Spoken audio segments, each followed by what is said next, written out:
Селям алейкум, привіт усім, хто дивиться телеканал АТР, як у тимчасово окупованому Криму, так і по всій Україні і в різних країнах світу, де багато людей, яким не байдуже те, що відбувається і в Україні, і навколо України, і так само і в державі-агресорі. Тому ми запрошуємо різних експертів, без лапків, нормальних людей, які розуміються на тому, про що кажуть. І сьогодні я радий, що знайшов час для нас колишній депутат Держдуми так званої Російської Федерації, єдиний, хто колись проголосував проти так званого приєднання або повернення Криму в так звану Росію. Ілля Пономарьов. Ілля, привіт. Алейкум ассалам. Привіт. Прекрасно. Я знаю, що ти вже достатньо, в принципі, вивчив українську мову, і ми могли, в принципі, з тобою українською спілкуватися, але просто я хочу, щоб цю програму зрозуміли не лише ті, хто володіють українською мовою, але й ті, хто ще помилково не почав її вивчати, на відміну від, наприклад, Іллі. Ось тому перейдемо на трофейну, і тем дуже багато, тож з ходу зрозуміло, про що перше питання. Ні, перше питання не буде не про це, а перше питання усе так швидко змінюється, Ілля. Я не знаю, як тебе зараз представляти. Хто ти зараз, в якому статусі ти перебуваєш політичному. Те, що ти громадянин України, ми всі знаємо, але так дивно звучить громадянин України і російський опозиційний політик. Це взагалі словосполучення таке дуже божевільне. Поясни це. Ну, напевно, краще за все використовувати виконавчу раду з'їзду народних депутатів. І ми так свідомо не говоримо, якої країни, як буде називатися країна, тому що там з'їзд народних депутатів зараз планує створення нової країни на тій території, якою зараз, де зараз існує там Російська Федерація, і вона буде називатися по-іншому. А як саме, ну як ти думаєш, припускаєш? Ну зараз головна версія, за яку голосував з'їзд, це Російська Республіка. Але я не впевнений, що воно залишиться до кінця. Ну, ми зараз не будемо, може потім трохи ще про устрій, про те, що може залишитися від сучасного російського рейху, поговоримо. Я просто, перше питання, я перейду таки на трофейну і тебе попрошу. Що сталося в місті Санкт-Петербург з людиною, яка називала себе Владленом Татарським? Що ти про це знаєш і про що дізнався ось, може, останнім часом, а може про щось ти дізнався або здогадався одразу, коли новина про цей вибух просто в Вагнерівському, я не знаю, логові, як правильно сказати, відбулася? Ну, была успешная партизанская акция, и действительно это сознательно было сделано в кафе, принадлежащем лично Пригожину, в клубе, который был сделан Пригожиным, который финансировался Пригожиным. И я вот уже упоминал, была определенная надежда, что там может быть сам Пригожин. Ну, к сожалению, его там не было, но все равно головной целью акции был этот клуб в целом и конкретно господин Татарский в частности. А скажи, пожалуйста, вот начнем с того, кто он такой. Многие его просто не знали, совсем не знали. Это, человек, понятно, что он уроженец вроде как Макеевки, да, но абсолютно русскомирный, такой, даже не будем обсуждать. Но я когда посмотрел, что у него только на Телеграме более 500 тысяч подписчиков, я так подумал, ничего себе, да? Да, абсолютно. Это один из самых успешных поджигателей войны. Это человек, там, осужденный на 12 лет там, мошенничества, по-моему, но который был освобожден там, боевиками этой так называемой там, ДНР и вступил в батальон «Восток», где какое-то время воевал, потом уехал в Москву, потом возвращался и тоже был в каких-то структурах ЛНР. Но все-таки дальше он прежде всего сосредотачивался именно на медийной истории, и вот с февраля 22 года называл себя военкором, один из самых ярких представителей этого самого сообщества. Поэтому первая акция НРА была направлена против Дугиных, потому что Дугин назывался главным идеологом войны и всячески хвастался, что он эту войну придумал, что он придумал сам термин «Новороссия», и что именно он убедил Кремль в том, что надо эту тему всячески поддерживать в своих интересах. Ну, а вот татарский знаковая фигура военкоровской в среде. А скажи, что это? Вот просто многим украинцам, да и в мире людям непонятно. Ну, кто такой военкор формально мы понимаем, да, военный корреспондент, да? Но это же целый феномен, это какая-то секта даже уже определенным образом сколотившаяся, людоедская такая, аморальная, очень такая, ну, лживая. Они понимают, что они лгут, они понимают, зачем они лгут. Вот кто это такие и какое место в их иерархии занимал уничтоженный журналист, не знаю, журналист-террорист, можно так назвать. Ну, это действительно целый такой клуб, который создан Кремлем. С ними встречался и лично с татарским встречался Путин, в отличие от Дугина, кстати, с которым Путин, по-моему, никогда в жизни не встречался. Дугину очень этого хотелось, но, значит, на него внимания Серьезно? Он такого никогда не не обращали. встречался с Путиным? Ты так думаешь? По-моему, нет. По-моему, нет. По-моему, нет. Ну, может быть, какой-то коллективной истории, но лично, по-моему, нет. Ну, Ну, я, будем, знаешь, будем, вот будем считать, что он его осеменил м, на расстоянии русским миром, на да. расстоянии, да. Ну, да, ты знаешь, да, я вот с Дугином лично знаком минимум 20 лет, и очень хорошо представляю себе этого персонажа. Он очень хотел всегда, значит, там вот быть таким демиургом, да, то есть вот, и всячески себя в этом качестве продвигал, но тут шутка-то в том, что ну, если он и так выполняет эту вот там роль, там, значит, что-то пишет, готовит какие-то документы, значит, пересылает их в администрацию президента, после чего, ну, а что с ним встречаться? Ну, то есть он и так, соответственно, все, что мог, дал, да, вот, а легитимировать его со стороны власти, там, соответственно, никто просто не хотел. Вот. А в случае татарского тут власти как раз было выгодно таких людей к себе приближать, потому что это был такой символ, что вот своих не бросаем. Да? Значит, вот жители Донбасса, они такие же россияне, как все остальные. Вот среди них есть герои, и это никакое не вторжение, это там была гражданская война внутри Украины, в которой Россия вступила за своих братьев и их, соответственно, защищает. Поэтому власти было выгодно таких людей иметь. Кроме того, весь этот вот слой военкоров, он выполняет для Путина на самом деле очень важную задачу. Потому что, ну, военные, это, мягко говоря, ему правды не говорят относительно того, что происходит. Да? Там очень сильно фильтруют все, что доносится. И для него поэтому необходима какая-то альтернативная обратная связь. ФСБшники тоже имеют свой интерес, поэтому и там эта обратная связь ненадежная. А вот эти вот военкоры, они имеют параллельную возможность донести что-то до Кремля и таким образом улучшить ведение боевых действий. Поэтому эти люди, они действительно по-настоящему опасны, не только как пропагандисты, но еще и как такие вот корректировщики огня. Поэтому они, конечно, являются настоящими врагами, которых надо уничтожать. Ты слышал уже этот вой на русских болотах, которые по всему миру разлетелись в виде разных там организаций всяких разных. Вот они имеют совершенно противоположную от тебя точку зрения. Расскажи, они выступили с заявлением, какие-то русские за мир в Вильнюсе, какие-то русские за организация вообще русская, организация Швейцария для всех. Еще какие-то организации, я даже не знаю, это просто паноптикум. Ильф и Петров просто, если бы они восстали, так сказать, из небытия, ничего придумывать не надо, все уже придумано за них. Вот, Круп, Меча и Орала там не хватало, наверное, вот в этом списке.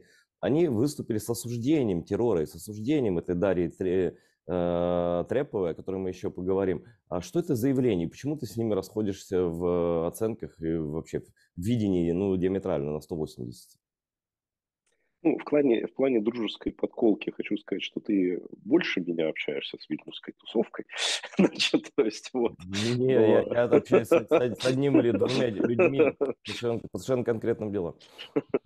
Да, да, но на самом деле вы действительно большие молодцы с Аркадием, сделали большое дело там вот с аукционом и впервые подвигли, значит, наших уважаемых либералов на то, чтобы они собрали деньги хоть для чего-то, для, значит, вооруженных сил Украины, потому что до сих пор они всячески от этого отбрыкивались и сопротивлялись. Хотя я, конечно, считаю, что прежде всего там российская оппозиция должна собирать деньги для тех русских, которые воюют в составе ЗСУ, ну, хотя бы просто потому, что это по-справедливому, да, там, э, мне не кажется правильным, когда российская оппозиция, даже та, которая вот готова, там, говорит, что, значит, надо, да, значит, бороться с агрессией, тем не менее хочет это делать руками украинцев и не хочет помогать тем русским, которые это делают, а их, в общем-то, уже немало в составе ЗСУ.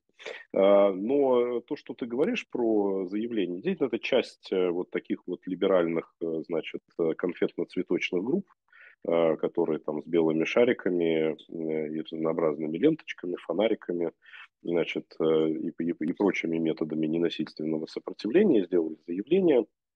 При этом успели расколоться, значит, на этом пути, потому что один из подписантов, например, этого заявления, феминистское антивоенное сопротивление, частью которого была Дарья Трепова, и, соответственно, как результат, то есть оно уже дезавуировало эту подпись, сказав о том, что это вот какие-то люди в Берлине, которые подписались, а вот вообще в Слушай, у целом них, они уже извините, не согласны. перебью, у них у русских такая традиция. Сначала подписывают все, или наберут кого-то, потом начинают подписи отзывать. Это уже было не первый и не десятый раз, да? Что касается Вильнюса, там Иван Тютерин помог нам хорошо с залом для аукциона, но сборов как бы никто никого, конечно же, не принуждает, но сборов там не было. Вот, то там русские не участвовали в аукционе как таковом. Вот в организации это огромное дело, это действительно нам, ну, это фактически внесок был такой денежный, да, в это все дело. Вот это все мультиплицировалось в виде донатов, которые мы с Аркадием там все это уже в армии давно. Но Ну, желание от широких кругов, и, конечно, форум «Свободной России», он в этом не участвовал, он это не подписывал. Это какие-то еще русские в Вильнюсе, какие-то, не знаю, откуда они там, от какой плесени взялись, вот, но от какой сырости, много всяких разных там людей. Вот, но в действительности я вот не знаю, чтобы, ну, в ЗСУ помогают, ну, очень редкие отдельные люди, ну, в том числе и через меня, некоторые, но в основном нет. И то, что ты говоришь, что действительно есть же люди с русскими паспортами, которые добровольно пошли воевать, да, и они существуют. Но я не слышал ни о какой помощи со стороны какой бы то ни было российской оппозиционной или там иммигрантской организации. Ну да, вот это меня на самом деле удивляет. Я, да, честно, ну то, что вся вот эта вот, значит, либеральная шушера там все это дело подписала, это там мало удивительно. Меня, честно говоря, удивила позиция такой организации, которая называется Гражданский совет, которая существует в Польше и является таким международным крылом русского добровольческого корпуса, там, значит, который вот заходил в Брянскую область и так далее. Все это люди, которые говорили всегда о том, что они за насильственные методы борьбы, а РДК включает в себя партизанскую сеть на территории России, которая занимается там тем же самым, чем занимается НРА, и даже потеряли двух бойцов, которых застрелили ФСБшники в Волгоградской области. То есть это только две сейчас партизанские сети, которые принесли реальные потери людей. Вот в НРА два человека погибло на Кавказе, и у РДК. И вот гражданский совет делает заявление о том, что они категорически против там, значит, террористических акций, значит, и каких-то действий насильственного характера на территории России. Вот увижу Капустина, обязательно задам ему вопрос, как это все в одной голове там, значит, Это, наверное, укладывается. левые гранты подвезли, я так думаю, вот что-то такое. И надо быть этими голубками, пацифистами. Вообще, конечно, пацифизм во время войны, он, в принципе, это коллаборационизм на самом деле со Ну, злом. я хочу только, я знаю, как ты относишься к левым, хочу в данном случае подчеркнуть, что в данном случае левые в плохом смысле слова, потому что вот та самая Леваки, группа, я же которая, сказал, леваки, левацкие ну, гранты. просто вот именно нет, вот именно, то есть левые вот в другом смысле, потому что та самая группа, которая в Питере это сделала, она как раз группа левой ориентации. И их подходы, их взгляды, ну, то есть их корни, да, то есть вот они в левом движении.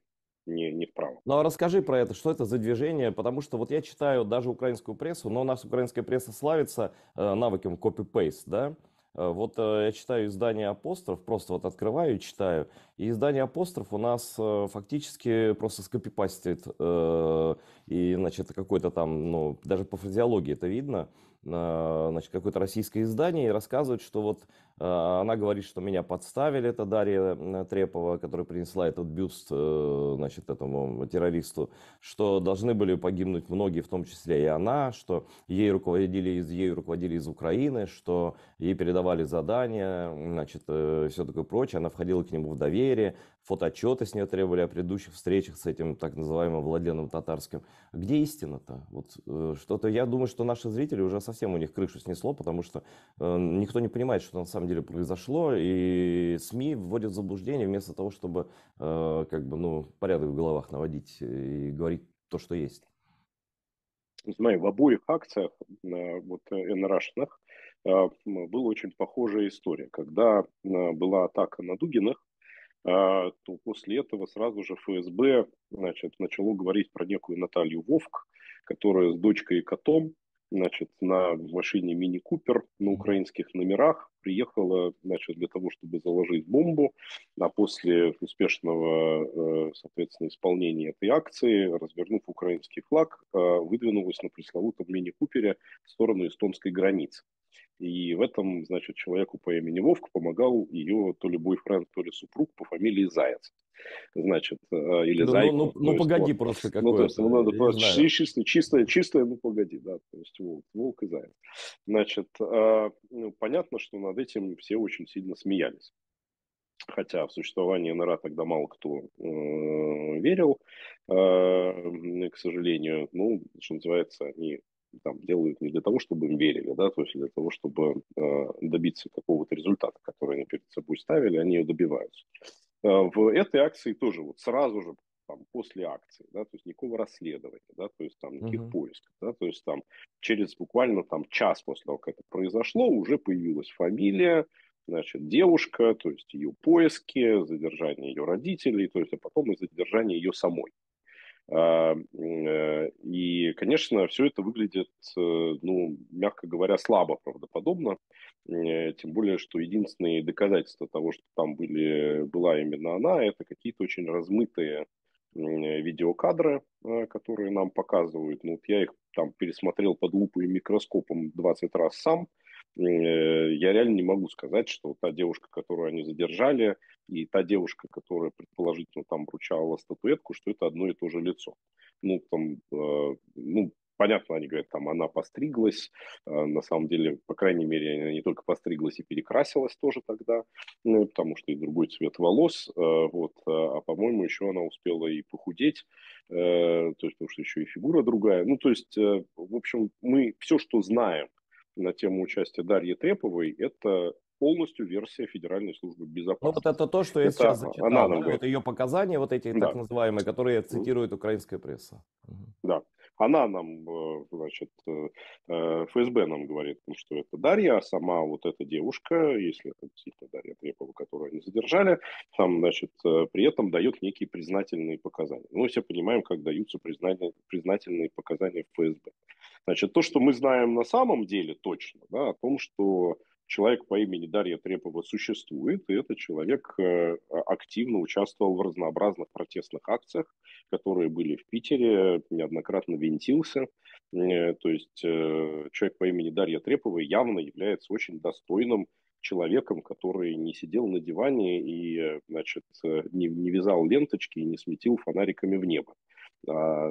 Действительно там рисковал собой, попадал в ментовку и ну, что можно было, делал. Именно Слушай, поэтому, Илья, а да, угу. мне говорили, что она из какого-то либертарианского движения, там я слышал что-то о них, да, и Ее это, муж, это как муж раз ее. вот те, которые перекрывали Тверскую несколько раз словами «Смерть кремлевским оккупантам», вот это черные плакаты, это примерно тот круг людей или нет? Нет, там Тверскую с черным транспарантом это как раз нелюбимые тобой левые делали. То есть, значит, такая акция была когда-то НБПшная, а потом это делали, значит, комсомольцы. Вот, они ближе вот в левофронтовской среде. Подожди, Которые были. левый Но, фронт, это же, извини, левый фронт, это же этот подонок, который вот сидел в тюрьме, как его там, и который за Крым наш, как это вяжется вообще? Ну, Левый фронт вообще создал твой покорный слуга, вот, а после того, как, ну, значит, я не смог вернуться в Россию, да, он так по наследству остался господину Удальцову, вот, ну и, значит, ну, оттуда все люди, которые, в общем, были нормальные, они оттуда поуходили, и Левый фронт как раз занимал антивоенную позицию с самого начала 2014 года, осудил аннексию Крыма и все прочее. Потом, когда вышел Удальцов, да, то есть он полностью положил его остатки значит, под ноги КПРФ, имперской совершенно организации, которая к левым мало имеет отношения. Но это особая дискуссия, давай в нее не влазить, значит, разбираясь в разных левых течениях, которые существуют в России, там они есть разные. Вот. Но либертарианская партия, значит, она просто тоже, в нее там два крыла, они там раскалывались, там есть такой Михаил Светов, который сейчас живет в Аргентине, вот, и сама эта Даша, она не оттуда, там ее супруг в этой организации. Сама она потому что либертарианская партия еще она занимает крайне правую позицию. Они правые либертарианцы, да. А Даша, она из среды скорее левой, потому что там вот, значит, феминисты, значит, и вот она радикальный феминист по своим Это очень, взглядам. очень Короче, смешную фразу ты мгм. сказал, феминисты, тогда уж Ну, феминистки. Да. феминистки, то есть феминисты. Я уже, знаешь, этих вот феминитивах, да, то есть я вот слабо разбираюсь, Ну, но но мы с считаю, тобой что два это... старых Да, феминиста, да, так да, что конечно, да, продолжай, да. да, да, да. Два старых лесбияна, да. Вот, значит, в любом случае этот человек вел себя крайне достойно всегда. Именно поэтому надо ее поддерживать. Думаю, что именно поэтому ее выбрала ФСБ в качестве, значит, козла отпущения. И надо всячески ей помогать, оказывать поддержку, вне зависимости от того, что она там будет говорить, потому что надо понимать, что она будет говорить, это, ну, то есть она уже в заложниках, да, и она слабая девочка, да, то есть вот, которую держит в застенках. Но Но вообще, Илья, то, чтобы подожди, она... слабая Мгм. девочка, я видел раскадровку, если это она была, конечно, да, но, скорее всего, ну, может быть, и она, то есть тут как бы ты же не отрицаешь совсем, что это не она, да, непонятно просто до конца, потому что там, как говорится, не были, да, но когда она вот садилась, она же могла, в принципе, вскочить, ну, сделать вид, что ее тошнит, например, да, согнуться и побежать к двери, она знала, когда это рванет, судя по всему, и так далее. Вот, или сама этим управляла, но она этого не сделала, и, по крайней мере, тот человек, который в кадре, и который внес эту, причем ее не пустили сначала, человек внес эту статуэтку, сел рядом, ну, фактически сознательно пошел на смерть, ну, это как бы, если вот это так все происходило, как я описываю, да, значит, выглядит, по крайней мере, так, то она герой просто, вот и все. Ну, да, я с тобой согласен, но давай не помогать, еще раз скажу, ФСБ. Я не хочу на эту тему спекулировать и говорить, она это или не она. Но У мы не нас знаем есть, точно, поэтому у давай нас эту тему закроем, У нас, действительно, точно. у нас есть позиция НРА, которая прислала нам сообщение, который не подтверждает, что Дарья Трепова участником была соответствующей акции, ну, призывает, соответственно, всех ее поддержать, и я вот сейчас делаю все, что лично от меня зависит для того, чтобы организовать ей защиту. Ой, ну смотри, не будем ее личность обсуждать, но произошло то, что произошло, да? Вот, насколько я вижу по реакции там вот в Кацапстане, все расстроены до слез, всем обидненько и некомфортненько. И есть даже какое-то подозрение, что сам фюрер расстроен, что он действительно его знал, он ему как бы классово близок, да, такой бандюган.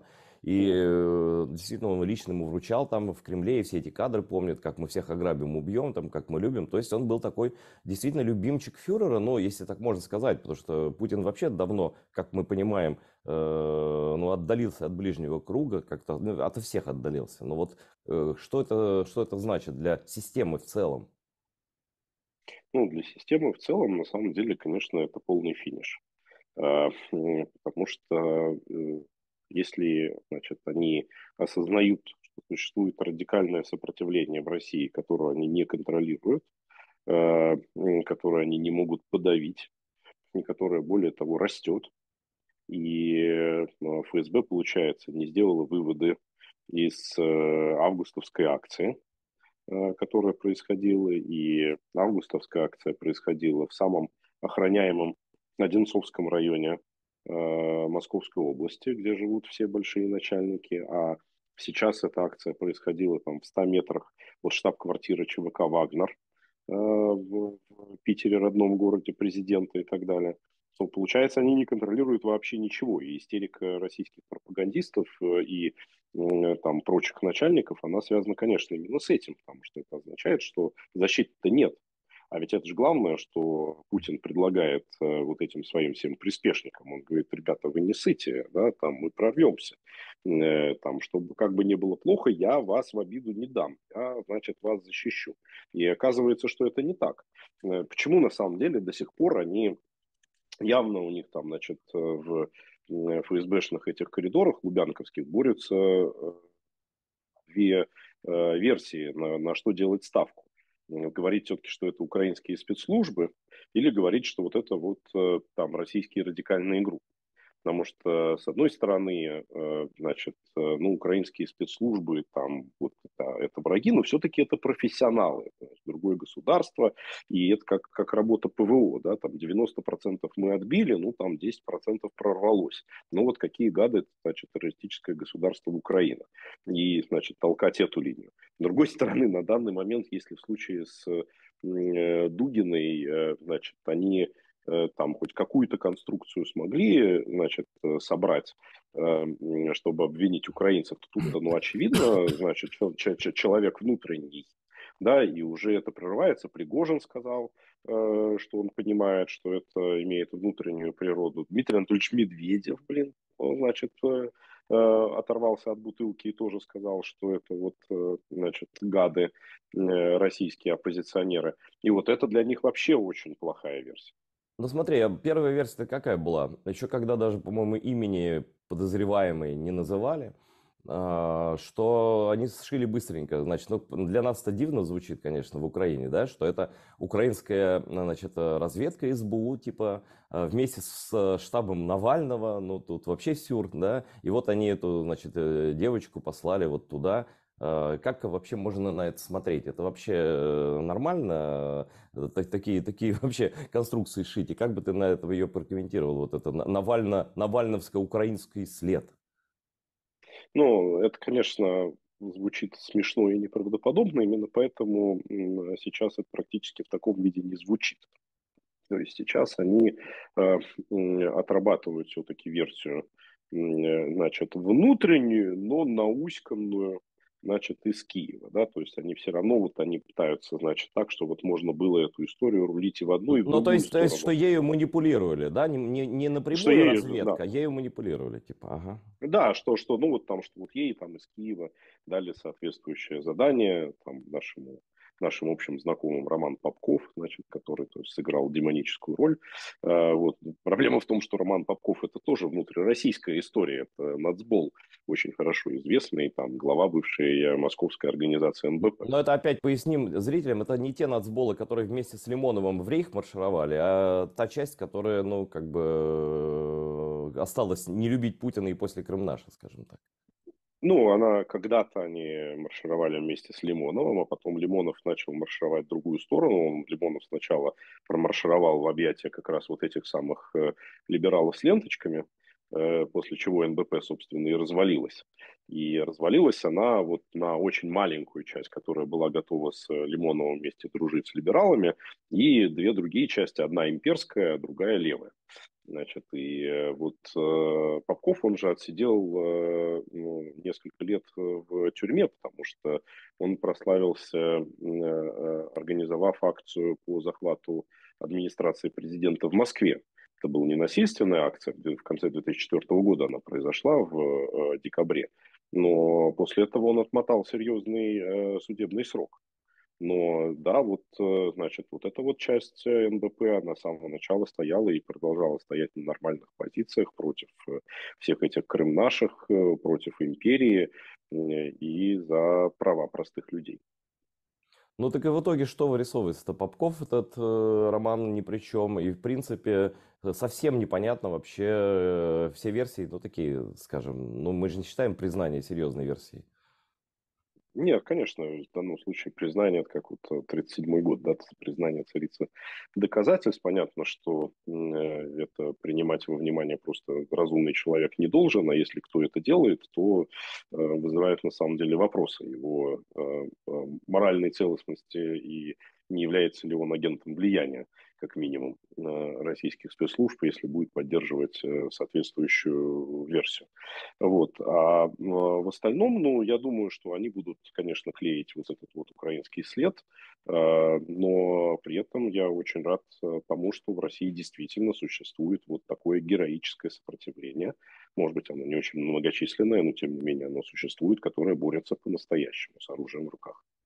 Смотри, из многих уст кровавых, ну, типа Соловьева, еще каких-то там, да, вот этих пропагандистов, которые, правда, в истерике пребывают, всякие Красовские там и так далее, вот эта вся шваль, такое медийный кол, медийный круг обслуги главного террориста и так далее, у них все больше и громче звучат призывы к репрессиям. Враги народа, давайте это самое начнем, наконец, уже чиститься там, от врагов внутренних. Одновременно тюрьмы освобождаются от вагнерцев, которые утилизируются в Украине, да, и как бы свято место, как русские говорят, пусто не бывает, в этом случае так точно. Действительно ли, на твой взгляд, фюрер готов объявить, без него этого никто не сделает, о каких-то массовых репрессиях, резком ужесточении режима, потому что, в принципе, для своих Путин был, наверное, самым добрым фюрером, которого можно было себе представить, потому что никаких массовых репрессий он не проводил, в отличие от Сталина, ни среди своих, ни в отличие от Гитлера, ни среди там врагов внутренних, да? Смотри, я думаю, что общая логика режима, она в любом случае всегда направлена на дальнейшее закручивание гаек. И Путину здесь не нужны дополнительные поводы для того, чтобы дополнительно эти гайки закручивать. И поэтому, когда произошла, значит, история с Дугинами, ничего подобного не случилось. Я не думаю, что и в данном случае они будут поднимать какие-то там большие истерики. Потому что если, ну, это вот централизованная истерика там на уровне Кремля, то это определенное признание того, что да, мы ничего не контролируем, поэтому мы вынуждены там стрелять по площадям, да, то есть от пояса. И это действительно произведет очень плохое впечатление, прежде всего для российских элит. Ведь ситуация в России такая, что какого-то действительно массового сопротивления внизу его нет. То есть это такая, ну, ситуация болота, когда там фига в кармане, оно как бы у многих, но готовность высказаться против, она никаким образом не проявляется. И поэтому что-то как дополнительно в этом смысле искать нет. А вот в элитах ситуация обратная. Есть, и это сильно отличает ситуацию от там, грубо говоря, сталинского периода. Потому что в элитах 90%, как мы видели там по прослушке, значит, другого Пригожина с Ахмедовым, да, в элитах 90% настроено против этой войны, против того курса, которым сейчас идет Путин. Не потому, что они там гуманисты, там, западники, любят Украину и так далее, а потому что они просто трезво оценивают ситуацию. Они точно знают, что все раскрадено, они понимают, что победить невозможно, они понимают, что в конечном итоге Гаага там светит, они понимают, что весь мир сильнее, чем одна отдельно взятая Россия. То есть у них поражения очень такие пораженческие. И в этом смысле вот их еще дополнительно напугать репрессиями Путину точно невыгодно. То есть Путин по-прежнему должен быть для них все-таки защитником, он должен для них выражать какую-то надежду на стабильность. Ведь он главное, что говорит, вы можете там думать про себя что угодно, главное там ничего не делайте, просто сидите тихо.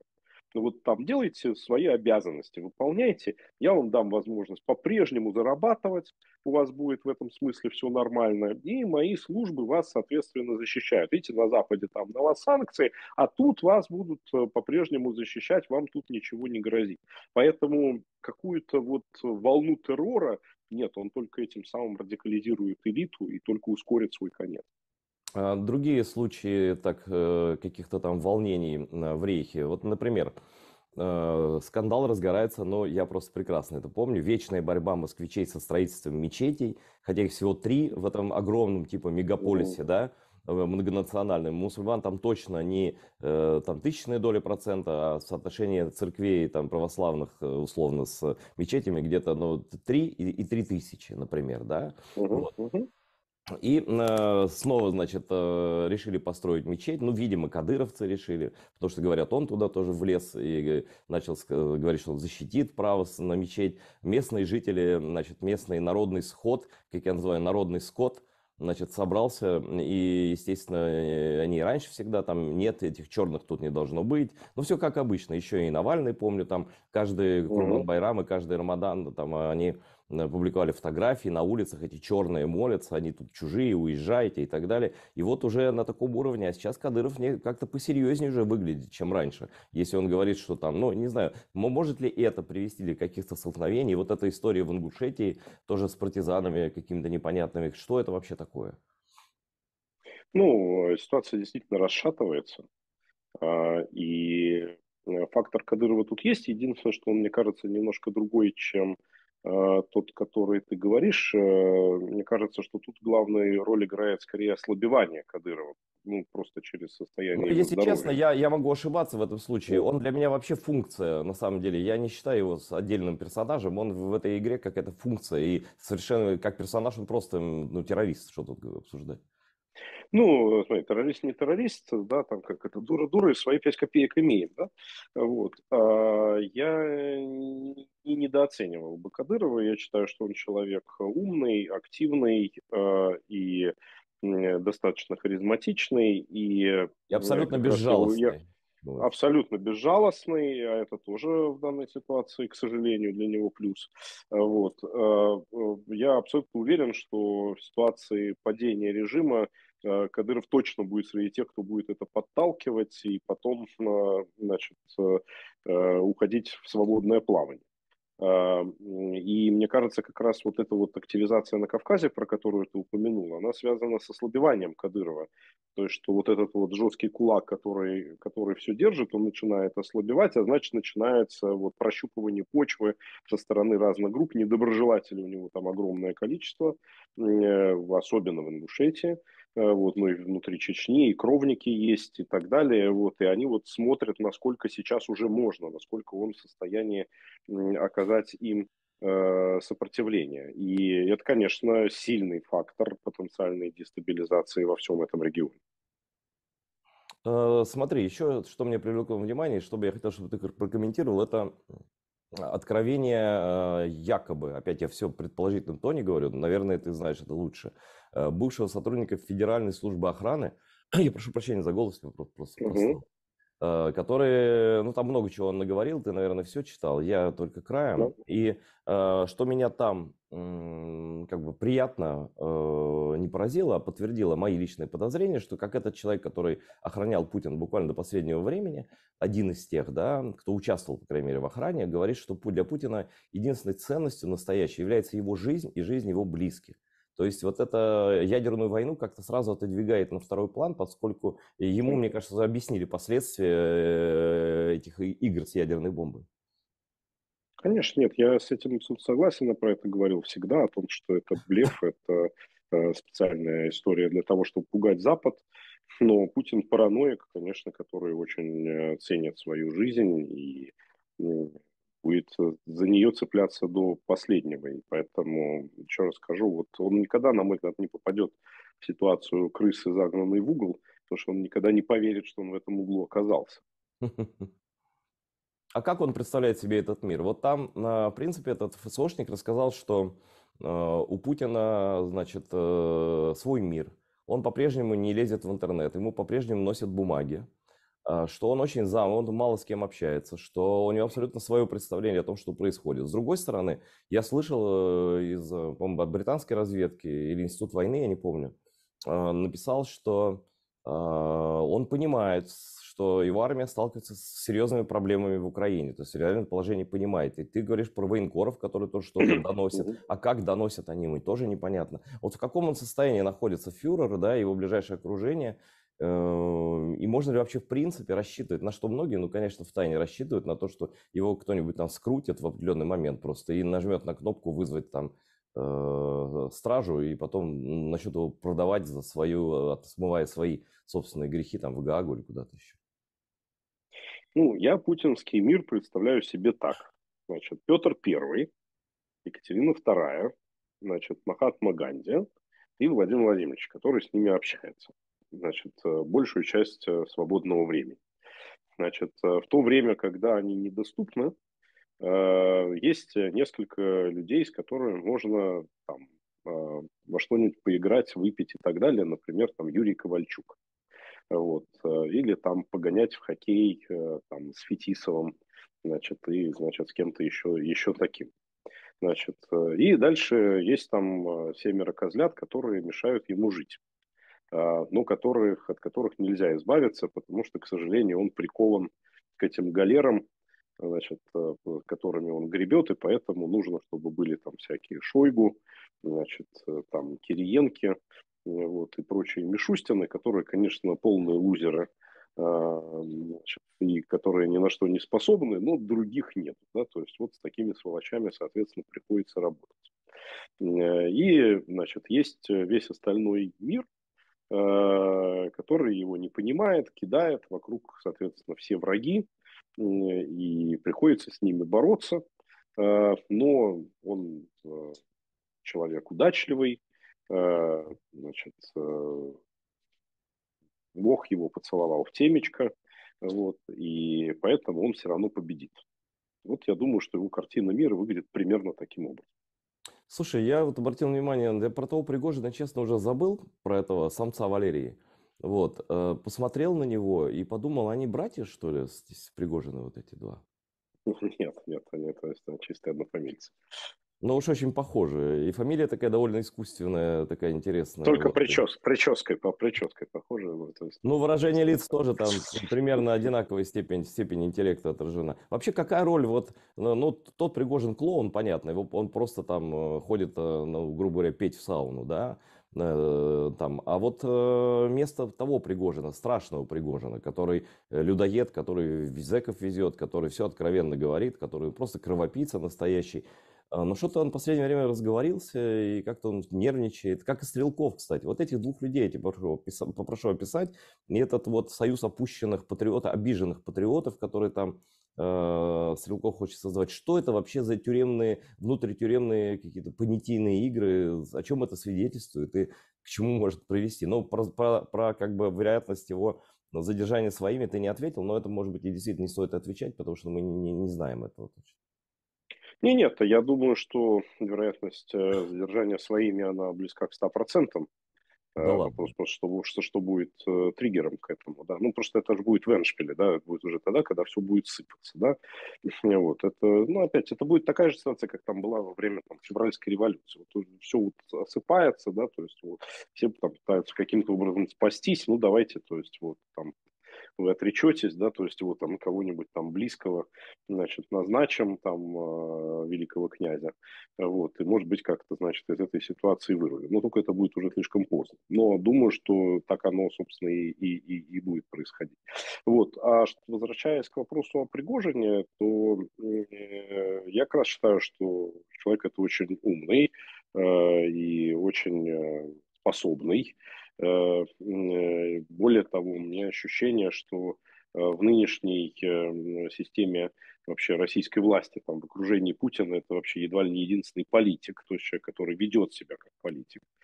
Там есть политтехнологи, да, там и очень много сильных политтехнологов, к сожалению, да, вокруг Кириенки.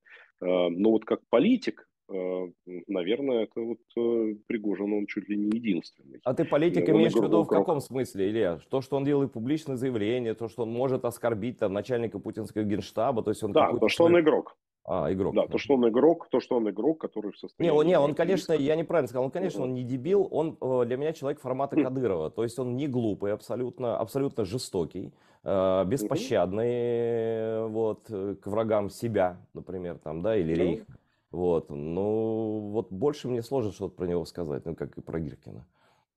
Да-да, ну он такой сталинского типа типаж, я бы сказал, да, то есть вот, конечно, это человек себе на уме. Он не стоит преувеличивать, он не слишком близкий к Путину. То есть это старый знакомец, но это именно старый полезный человек, да, то есть вот человек, который оказывал услуги и проверен в этом качестве. Потому что я тебе могу сказать, что я вот лично Пригожина видел один раз в своей жизни, вот, и я его видел именно в роли официанта. Вот, то есть, там, я когда привозил там, делегацию Массачусетского технологического института в Питер и повел вот в любимый ресторан Путина «Старую таможню». Да? Вот, и поскольку это была такая крутая делегация, вот она приехала там, значит, по Сколково готовить историю, то, значит, к нам выходил Пригожин как шеф, значит, это, значит, заявление, там, заведение, говорит, все ли у вас хорошо, там, туда-сюда, там, как вас обслуживают и все прочее. Но я его видел вот ровно так, вот как вот То, там то вот есть на это не фотографии повар вышел, да. Путина, это не повар Путина, это повар Пономарева, я правильно понимаю? Немножко, ну что ты. Вот, ну, он халдей, да, вот, но именно, то есть вот эта вся старая таможня играла роль места сходок, да, для всей этой путинской питерской мафии. Вот. И поэтому это важная роль, да, то есть там, где, соответственно, решались вопросы, то есть там нужно, чтобы был надежный человек во главе. Именно таким образом их контакт и был. Но дальше он сам же доказал Путину свою полезность, да, вот он пришел к этой идее частной армии там и так далее, и потом, когда стало понятно, что там полная жопа и ничего не происходит, да, это оказалось востребовано. Но именно с этим связано и сейчас падение его влияния, потому что зэки заканчиваются, успехов все равно радикальных на поле боя нет, то есть был какой-то момент надежды, и вот он поднимался, вот, а потом стало понятно, нет, на самом деле нифига. И тут влияние, конечно, начало падать, потому что надежда у Путина с этим связанная начала падать, и он естественным образом начал возвращаться вот в это отдаленное халдейское состояние. Стрелков, союз опущенных, обиженных патриотов, что это, кто они и что это значит вообще? Стрелков, на мой взгляд, совершенно другая история. Стрелков фанатик. Стрелкова я как раз видел очень много раз в жизни, потому что я много все время общался со всей тусовкой вокруг вот этой газеты «Завтра», и я с ним никогда не был лично знаком, то есть, ну, то есть какой-то там, значит, хрен ходит, вот, там таких на самом деле было много, таких полувоенных, там, парамилитарного типа, значит, имперских патриотов, да, поэтому меня никогда они не интересовали, и поэтому я с ним никогда лично не общался. Но психотип этот я понимаю очень хорошо. Это убежденный человек, вот, говорю, абсолютно фанатик своих взглядов, который движим идеей, то есть он идеалист. Его не волнует, в отличие от Пригожина, никакие деньги. Он никогда их не зарабатывал и никогда не был ими замотивирован. Он всегда был замотивирован идеей Великой России. То есть он вот последовательный имперец. И в этом смысле он гораздо проще, ну и достаточно опасен, потому что не случайно появился, соответственно, в Славянске в свое время. Это тот человек, который готов за свои взгляды умереть и готов убить сколько угодно людей, опять-таки, за свои взгляды. А для Путина он на данный момент просто полезен, вот этот вот клуб патриотов, аналогично тому, как ему полезны эти самые военкоры. Да? Это на то щука, чтобы карась не дремал. Тем, что Стрелков критикует регулярную армию и даже самого Путина, Путин дает на это абсолютно добро, потому что он критикует с позиции еще больше жести, да, там, то есть, соответственно, еще больше смертей украинцев, еще более жесткость спецопераций и так далее. Поэтому в путинской вот этой шкале он не является врагом, он его не считает себе ровней, поэтому эта критика его никаким образом не задевает. Но в то же самое время их цели совпадают. Смотри, но вот действительно ли можно сказать, что там идет какой-то конфликт внутри, ну, скажем так, внутри Путина нет конфликта никакого, но в каком-то кругу вокруг Путина, условно в олигархическо-спецслужбистском, или нет никаких причин так думать? Они все будут сидеть просто, вот, как, грубо говоря, Путин решил воевать до последнего россиянина, да, вот сколько их будет, столько он и готов положить в принципе, да, это процесс ему нравится, да, также и они будут сидеть и ждать, пока, ну, пока действительно не будет такого краха, о котором ты говоришь. Вот. Все же говорили, что Гитлер, это столько заговоров, против Гитлера было реально много заговоров, да? Про заговоры против Путина мы ничего не знаем. Вот, скорее всего, их и не было, раз мы не знаем. Вот, так как может дальше развиваться ситуация? Я понимаю, что, наверное, правильно будет сказать, что тут все зависит от вооруженных сил Украины, и как бы, а все остальное это просто эффект домино будет, уже эффект лавины. Вот твоя версия, расскажи, ну как ты это видишь? Да, я думаю, что абсолютно прав. Они будут сидеть до последнего, потому что у всех есть возможность что-то красть, да, там что-то, ну, зарабатывать в их понимании, да. Вот. Путин создал всем кормушки, создал как раз очень большое количество этих самых конфликтов, что он по психотипу же, вот опять, он не диктатор, да, то есть вот, он чекист, он разводила, да, то есть он там находится в поле разных балансов, да, и чем больше этих конфликтов, тем легче, соответственно, управлять. Поэтому его очень устраивает, когда есть Шойгу, есть Пригожин, там его устраивает, когда есть Мишустин, есть Медведев, то есть его устраивает там, то есть когда есть там Патрушев и есть Золотов, то есть вот чем больше, то есть таких вот внутренних конкуренций, тем лучше. И именно это препятствует людям объединиться, да, потому что это действительно, как правильно там нам Подоляк сказал, да, там пауки в банке, да, то есть которые сидят и друг друга Но грызут, и правильно, поэтому смотри, их, они конкурируют за место около фюрера, правильно? Они же не да, конкурируют не по идеологическим соображениям, а за близость просто к господину. ну да, потому что господин по-прежнему является источником бабок. И этому статусу пока ничто не угрожает вот сегодня, да, угрожает когда-то, но в данный момент он по-прежнему является источником бабок.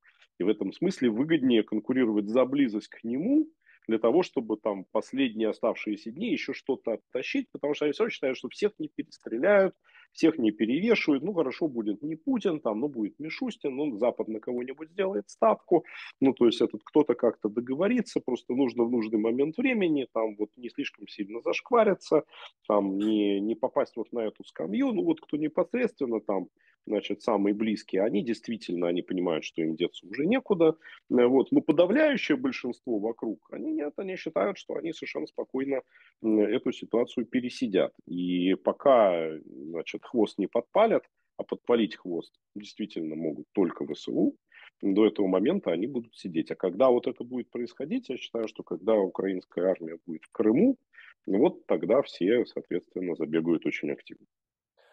Там я тоже так считаю, что в принципе этому сообществу, которому равнодушно абсолютно количество погибших, украинцев они еще и радуются, своих им просто все равно, да, и их перелом должен быть именно, они должны понять себе в головах, что все, это уже конец, и ничего не будет, фюрер не победит никого, а им будет только хуже. Это была ситуация 91 года августа, она, конечно, другая была, но она похожа по степени безнадежности. Я помню, что тогда ни КГБ не сопротивлялся, никто. Вот каким ты видишь, не будем про военные действия, вот каким ты видишь поражение русского рейха и его разложение в дальнейшем, да, как это тебе видится гипотетически? Ну, на мой взгляд, сценарий может быть ровно два. Революционный или сравнительно революционный. И я крайне в данной ситуации не хочу эволюционного сценария, потому что я думаю, что в ситуации, когда будет все кирдык, я думаю, что очень активно вот эти вот там системно-либеральные элиты будут пытаться договориться с Западом о том, что они прекращают войну, там выдают Путина, вот, а за это им дают ярлык на княжение. И мне кажется, что российская элита вся абсолютно будет на это готова пойти. Никакого там национального распада серьезного я в этой ситуации не вижу, потому что на местах сидят, соответственно, люди лояльные центру, вот, и которые кормятся от этого самого центра, да, то есть, ну, не Миниханов там же развернет там, флаг регионального сепаратизма. Вот. Я считаю, что это очень плохо, если этот сценарий реализуется, а он может реализоваться, потому что Запад готов психологически вот признать условного Мишустина руководителем России в обмен на мир. Они очень боятся распада, они очень боятся, чтобы ядерное оружие не начало расползаться, они боятся Китая. Ну, то есть там миллион, соответственно, разнообразных страхов на эту тему. Другая история, значит, это если все-таки там Украина сыграет значимую роль, вот революционное движение и так далее и тому подобное, и все-таки смена систем. Если произойдет смена системы, тогда в этой ситуации несколько, не очень много регионов, я думаю, смогут отделиться.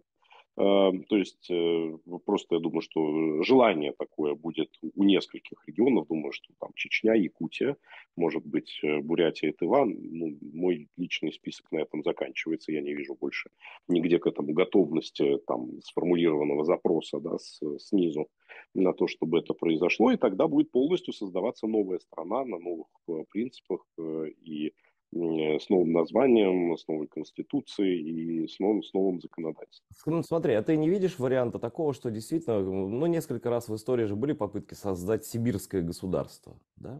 То есть Россию за Уралом, другую. Ну, конечно, это не Китай и Тайвань, да, вот, но что-то похожее. Ну, смотри, как сферический конь в вакууме, это возможно. А практически я не вижу людей, которые бы это делали. Ну, потому что там, на мой взгляд, самый дееспособный сибирский политик, который может про это думать, он перед тобой сидит, да?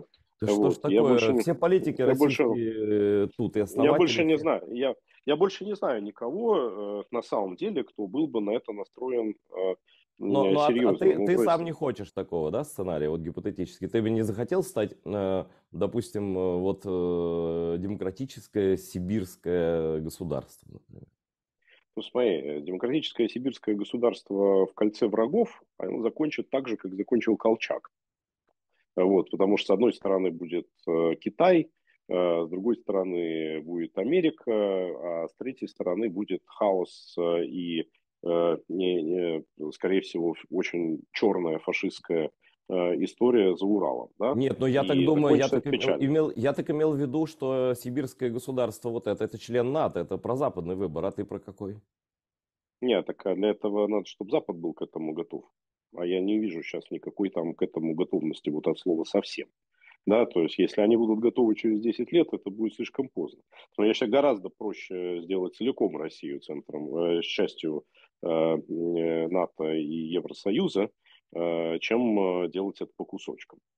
Ну, давай на этом пока поставим многоточие, потому что слишком много неизвестных входящих в этом уравнении. Но единственное, что нам известно, это то, что существуют вооруженные силы Украины, которые на самом деле и решат в конечном итоге, что произойдет.